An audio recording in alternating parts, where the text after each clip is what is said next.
Армысыздар құрметті желі оқырмандары, әріптестер, қонақтар. Сыбайлас жемқорлық қауіпті кесел тақырыбындағы дөңгелек столды назарларыңызға ұсынамын. Қазіргі кезде сыбайлас жемқорлықпен күрес қоғамдағы ең өзекті мәселелердің бірі болып отырғаны белгілі. Осыған орай мемлекет тарапынан осынау қауіпті кеселдің алдын алу мен оны болдырмау жөнінде нақты шаралар жүзеге асырылуда. Елбасы Қазақстан жолы 2050 бір мақсат, бір мүдде, бір болашақ атты жолдауында сыбайлас жемқорлыққа қарсы жаңа стратегияны қалыптастыру және іске асыруды жалғастыру аса маңызды міндет екендігін атап көрсетті. Сыбайлас жемқорлыққа қарсы табысты әрекет оның алдын алуға бейімделетін стратегия болғанда ғана мүмкін. Сондықтан осы мәселені шешуде мемлекет пен қоғамның күш салуын біріктіруге аса көңіл бөлінуде. Сыбайлас жемқорлықтың құқық бұзушылық деректері туралы хабарланған немесе сыбайлас жемқорлыққа қарсы күреске жәрдемдескен адам туралы ақпарат мемлекеттік құпия болып табылады және құқықтық қорғау органдарының немесе соттың рұқсаты бойынша заңда белгіленген тәртіппен ғана табыс етілетін әрбір адам білуі қажет. Сыбайлас жемқорлық пен құқық бұзушылық орын алған жағдайды хабарлаған немесе сыбайлас жемқорлыққа қарсы күреске жәрдемдескен адам мемлекеттің қорғалуында болады.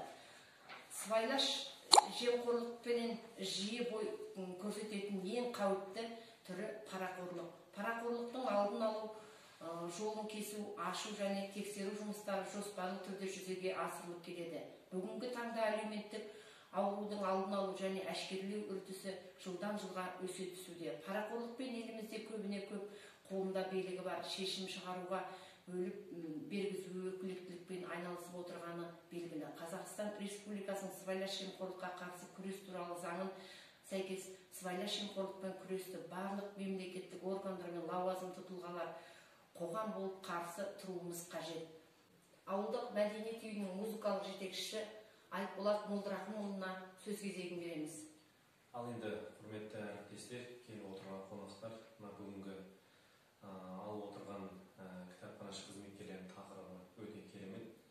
Сыбайлас жемқорлыққа байланысты енді міне бірлесіп жұмысымыз атқарылып жатыр.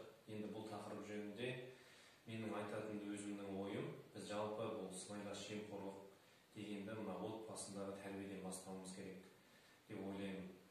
Балаларымызды адалдыққа, әділдікке, сондай тазалыққа тәрбиелеуіміз керек. Ешкімнің ала жібін аттамауға, ешкімге өтірік айтпауға және отбасына ертең қоғамға зиян келтірмеуге тәрбиелеуіміз керек. Біріншіден, екіншіден, біз жалпы халық болып осы сыбайлас жемқорлықтың жолын кесуіміз керек. Әрқайсымыз білімді, саналы, өз құқығымызды білетін, қорықпайтын сондай ұрпақ болатын болсақ, осы сыбайлас жемқорлықтың жолы кесіледі деп ойлаймын. Әр салаға тек қана адалдық керек. Әркім өз саласының, өз жұмысын адал атқаратын болса, бізде сыбайлас жемқорлық болмайды деп ойлаймын. Сөз бергендеріңізге рахмет. Сізге де рахмет. Сыбайлас жемқорлықпен күрес жүргізу мемлекеттік органдардың, мемлекеттік қызметкерлердің тұтастай қоғамның басты міндеті мен борышы. Осы кеселге қатаң бағытталған мемлекеттік бағдарлама жоғары деңгейдегі жауапкершілікпен іске асырылуы тиіс. Сіздерге көп рахмет.